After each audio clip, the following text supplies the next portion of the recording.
Letícia Alves Lins é professora e publicitária.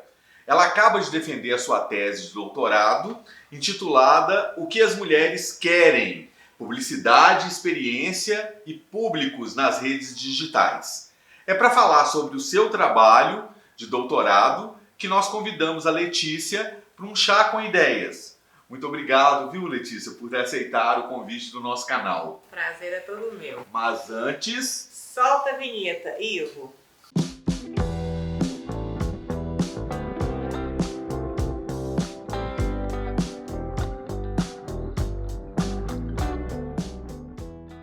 Letícia, em sua tese, você diz que as marcas e seus discursos se revelam incongruentes com os feminismos e revelam-se machistas, num contexto analisado em 2015, né?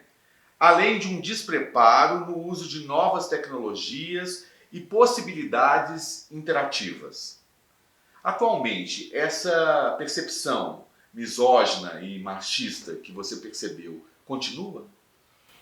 Continua. Na verdade, esse conceito, né, da misoginia popular, do feminismo popular, é um conceito trabalhado pela Sarah Burnett Weiser, que é uma pesquisadora de Londres, que foi feito a partir de um livro dela que chama Empowered, que foi feito em 2019. Empoderamento, Popular feminismo e popular misoginia. Então é um conceito atual. E o que ela vai dizer é isso, e que serviu como uma luva para mim na tese, porque resumiu muito o que eu achei. Que é assim, na mesma medida que existe uma popularização do feminismo, dos feminismos, e que os feminismos então passam a ser uma bandeira de luta, e que passa a ter uma certa, assim, quase que uma roupagem capitalista para esse novo feminismo, né? Então, assim, né, camisetas, lute como uma garota, né?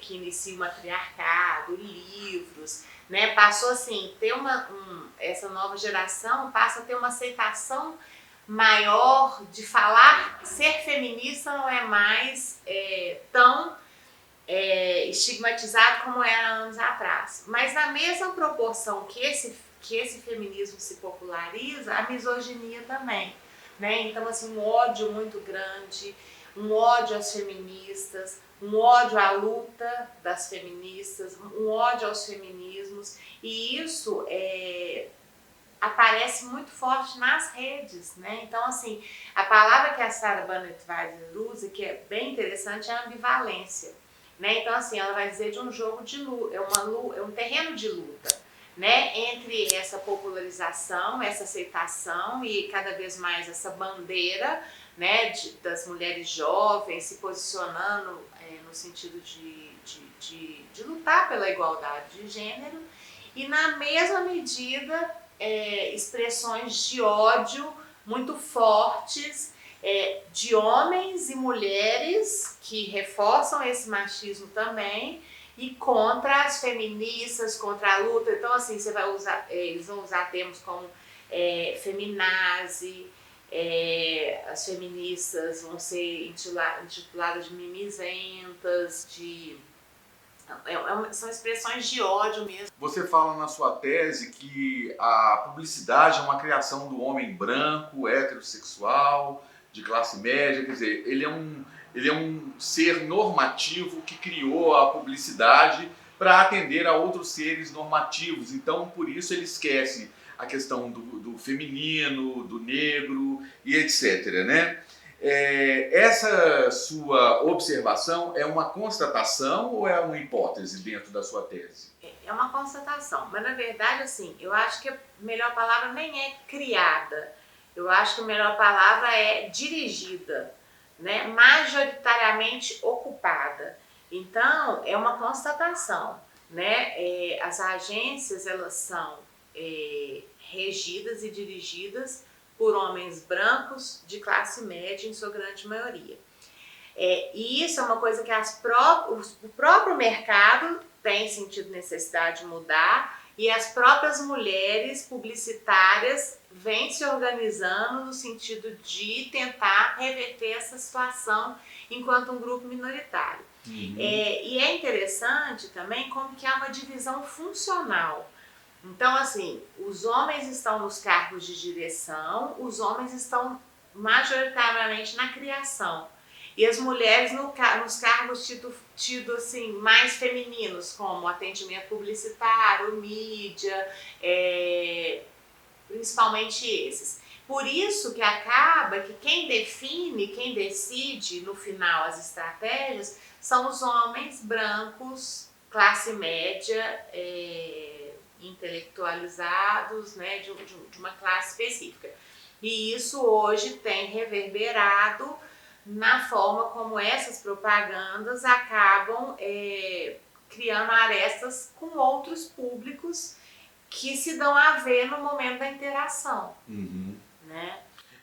Letícia, essa questão não pode ser entendida como uma questão de força produtiva versus meios de produção. Assim, eu estou resgatando aquela concepção do materialismo histórico de Marx para poder dizer o próprio capitalismo não é assim. A publicidade como uma face de divulgação desse sistema capitalista, ela já não traz essas distinções e esses preconceitos a minorias.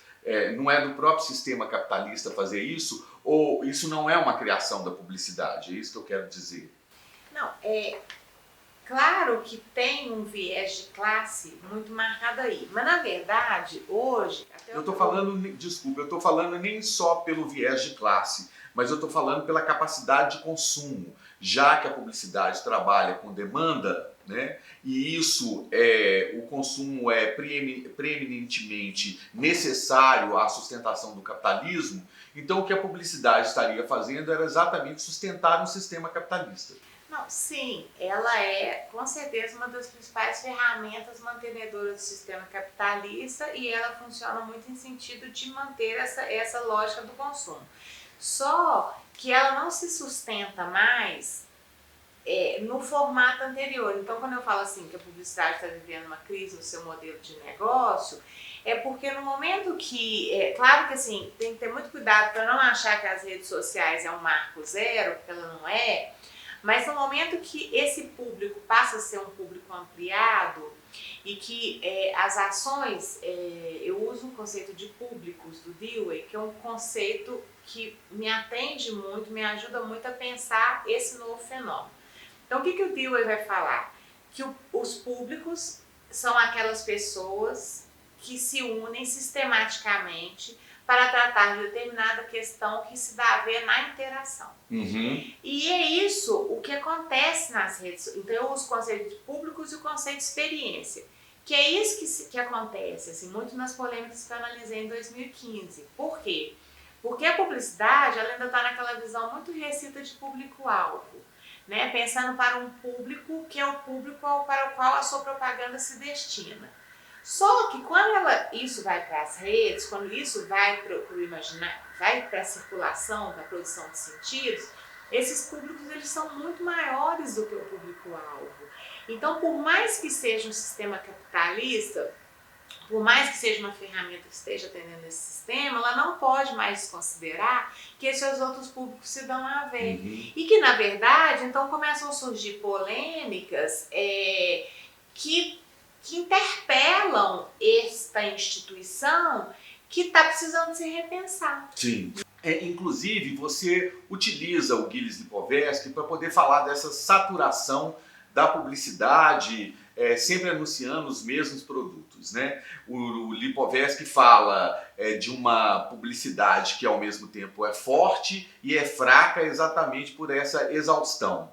O que a publicidade está precisando então é se reinventar mais na qualidade e menos na quantidade? Na repetição? É isso? Na verdade, quando eu uso essa questão aí do Lipovetsky, eu uso junto de vários outros autores nacionais que vêm estudando um conceito que eu uso muito, gosto muito do Vander Kazak, que chama publicização, e que vai explicar bem isso. Então, o que acontece?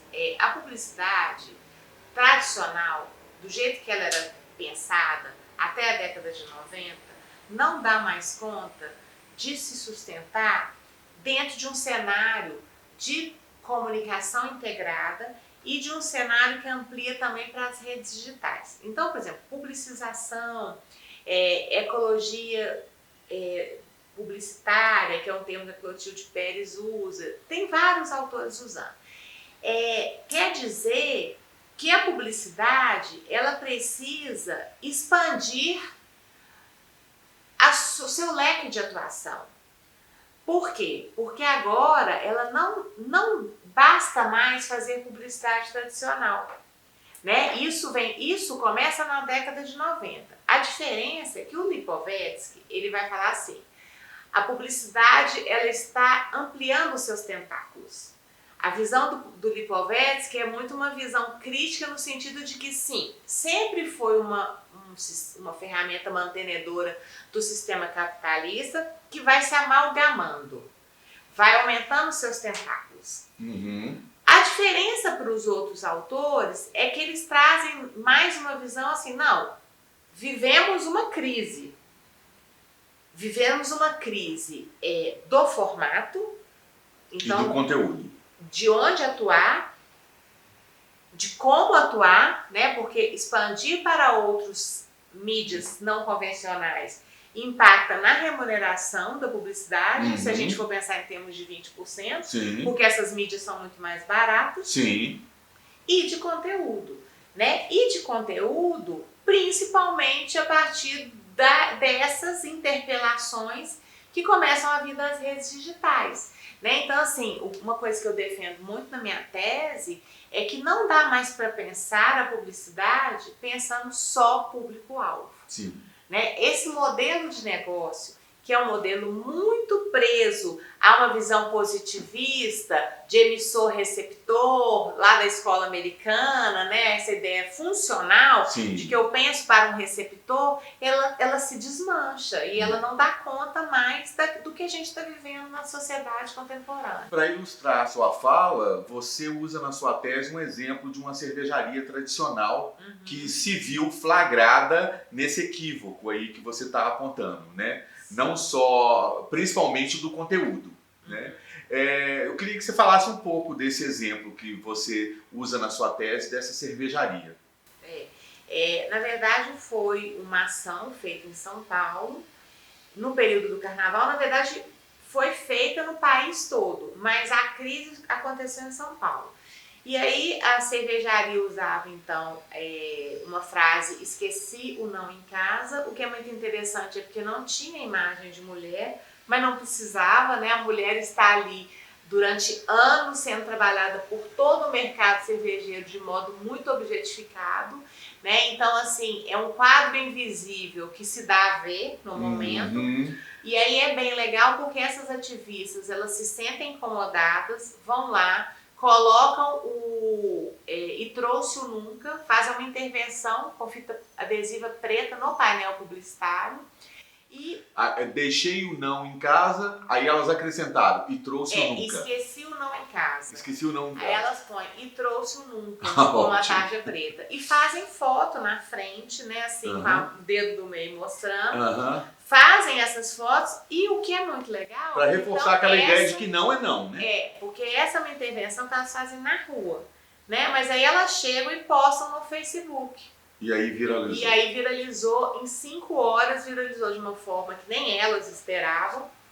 E a cervejaria então liga para uma delas, que era tipo assim, foi quem idealizou a ação, querendo explicar que nada disso, que não era isso que eles estavam, né? A intenção não era essa, era ferir ninguém, tanto que não se tem imagem de mulher, mas elas batem o pé que não, que não aceitam, que é não.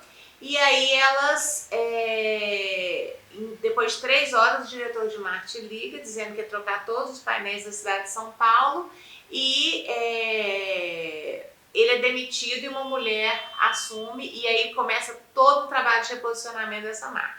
O exemplo é perfeito para mostrar essa questão tanto da forma quanto do conteúdo, né? Há uma mudança da forma e há uma mudança do conteúdo, né? E é muito legal. Uma pressão externa, né? Quer dizer, a publicidade não enxergou isso de cara, né? Não, o que é muito legal, em todas as minhas campanhas que eu estudei, que são 4, é como que a sensação que a gente tem é que a publicidade, ela faz coisas completamente nonsense dentro do que está acontecendo no mundo, né? Então, assim, 2015 é um ano que os feminismos em rede começam a se articular. São vários movimentos feministas jovens que têm características muito específicas e que atuam em rede. É uma nova forma de fazer política, né? E horizontal, sem liderança, nas redes. E elas então as mulheres, essas feministas jovens, estão lutando por direitos iguais, e algumas coisas são muito típicas desse movimento e são as coisas que a publicidade vai trabalhar. Então, por exemplo, o não, ele é uma palavra usada pelos movimentos feministas para marcar a luta feminista por igualdade, por respeito. Eu lembro que você tipificou essa representação das mulheres em 5 tipos, se não me engano. A cuidadora, a bela, a mulher objeto, a dona de si e a mulher plural, né? Me chamou muito a atenção o empoderamento feminino, assim, situado nessa mulher plural. E aí eu fiquei pensando, gostaria que você me ajudasse a clarear esse ponto de vista. A mulher, ela é erótica, ela é sensual, ela é bela, ela é trabalhadora, ela é feminina, ela é lutadora, ela é empoderada, ela é muitas vezes humilhada também, subjugada. Quer dizer, a mulher, ela tem essa pluralidade. Não seria um conceito que definiria em si a imagem, a representação dessa mulher moderna? Na verdade, essas representações, elas são representações da publicidade, que a publicidade usa para falar da categoria mulher, né?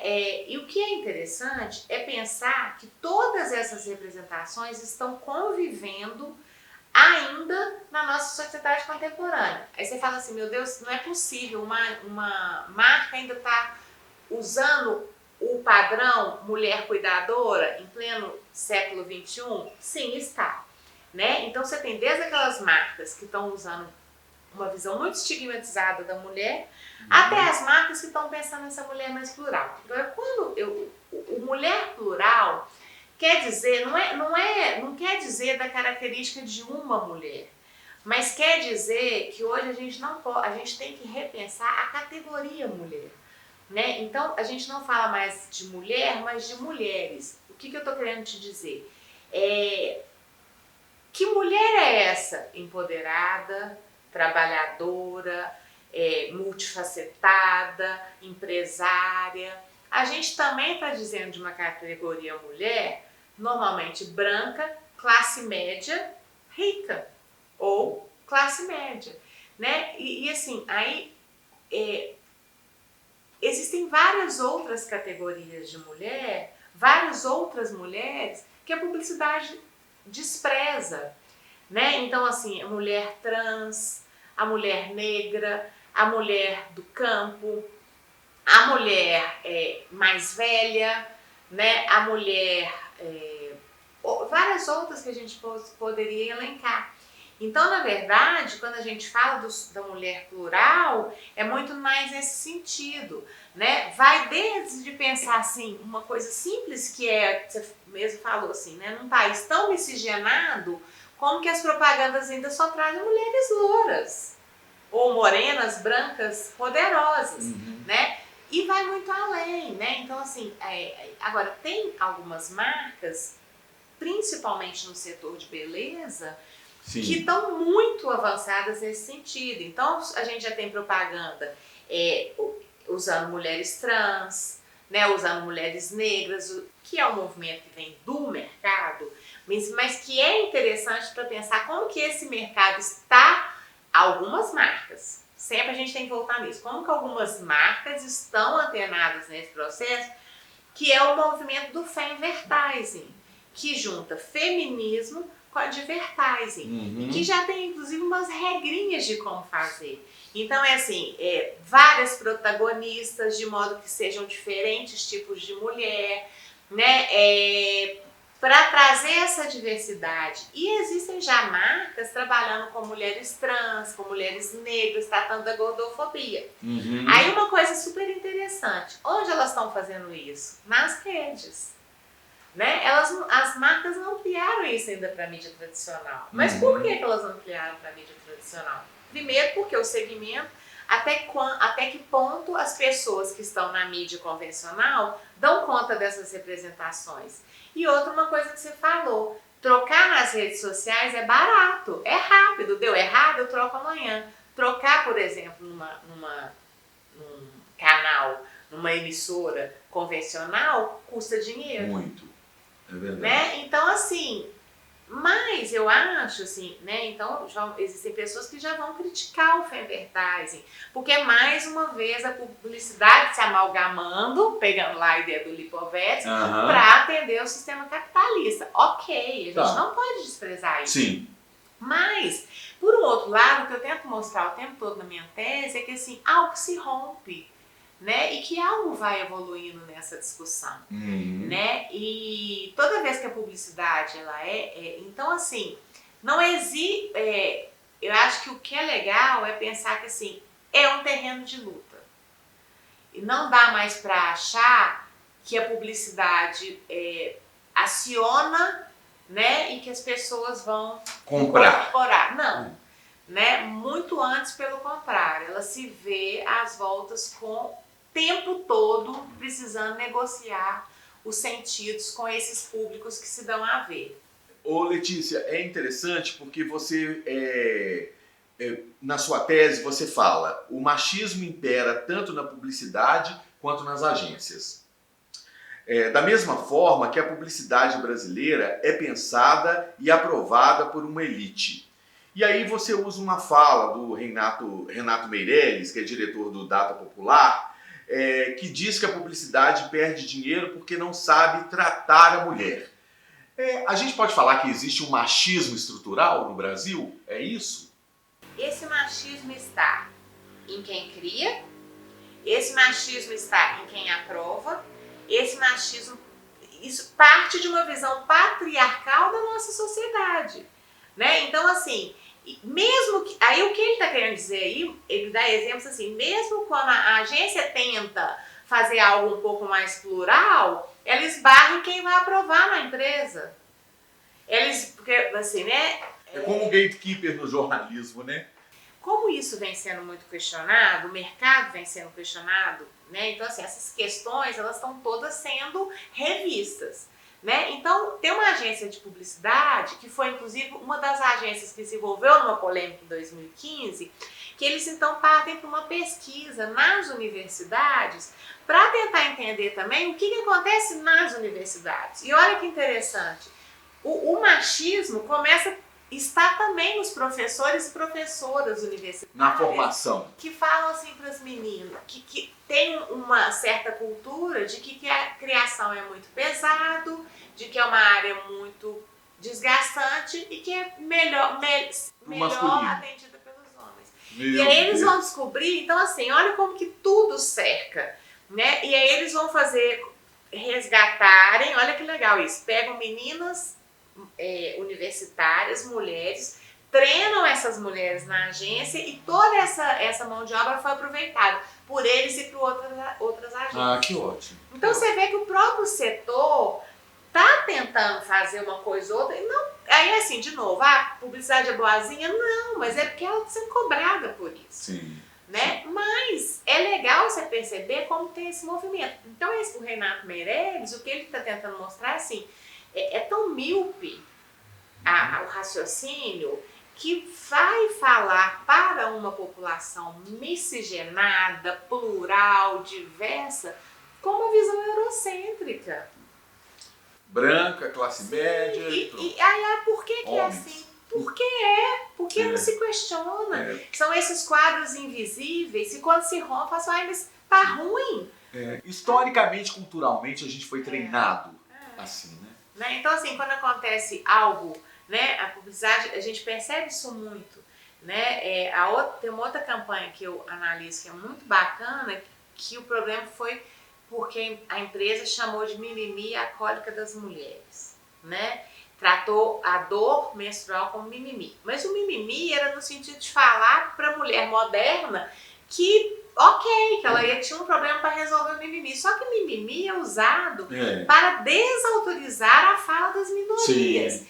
E ao fazer isso, essa campanha em específico, existe um problema sério que é a endometriose, que causa infertilidade nas mulheres e que um dos sintomas é a dor de cólica e que muitas mulheres descobrem tardiamente porque sempre foi taxado como uma frescura. Ou seja, a cólica não é um mimimi. Não é um mimimi. Então aí, nesse caso, essa campanha, surge um público muito específico que não surgiu nas outras, que são as portadoras de endometriose. E se você ver a fala delas, é muito legal, porque assim, elas se sentem magoadas com aquilo. Não, mas... Sabe assim, elas falam assim, eu custo a conseguir convencer as pessoas, o meu chefe, de que a dor que eu tenho é crônica, é sério, elas vão parar no hospital. Aí vem uma publicidade e chama de mimimi. Nossa, mãe. Então, desautorizado assim, mesmo. É uma falta de sensibilidade mesmo, assim, para lidar com a questão. Pois é, gente. A gente está chegando ao final da entrevista com a Letícia Lins, mas antes de terminar essa entrevista, Letícia, eu tenho que te fazer uma pergunta. O que as mulheres querem? Então, Gilvan, isso é muito interessante, né? Essa pergunta é uma pergunta difícil de responder, né? E assim, eu acho que ela é legal para pensar como que a gente tem que repensar essa categoria mulher, né? Então, assim, pensando muito no momento que a gente está vivendo agora, né? Existem mulheres que querem, mulheres, por exemplo, negras, que querem simplesmente que seus filhos voltem para casa no final do dia. Né? Então, assim, é interessante quando a gente começa a questionar essas questões, porque até a categoria mulher, ela é muito... a gente precisa começar a repensar, né? Que categoria mulher é essa? Né? Porque, assim, são realidades de mulher. E aí, eu acho que é legal, só para fechar, uma coisa que a gente não falou, que é um conceito que eu trabalho na minha tese, que é o conceito de interseccionalidade, que vai falar assim, olha, para a gente pensar os grupos oprimidos, a gente tem que pensar várias camadas de opressão que se interseccionam, que é classe, raça, gênero, idade, né? Então é isso, assim, o que as mulheres querem? Que mulheres, né? De qual mulheres estamos falando? Eu acho que a começar, respeito. Né? Sim. Começando pelo respeito, eu acho que querem outras, avança depois disso, né? Mas eu acho que a base é o respeito. Né? Foi ótima conversa, não foi? Dá vontade de ficar mais tempo aqui conversando, mas não dá, né? O nosso Chá com Ideias de hoje vai ficando por aqui, mas eu espero com vocês em nossos próximos vídeos. Sigam a gente também no Instagram e até lá.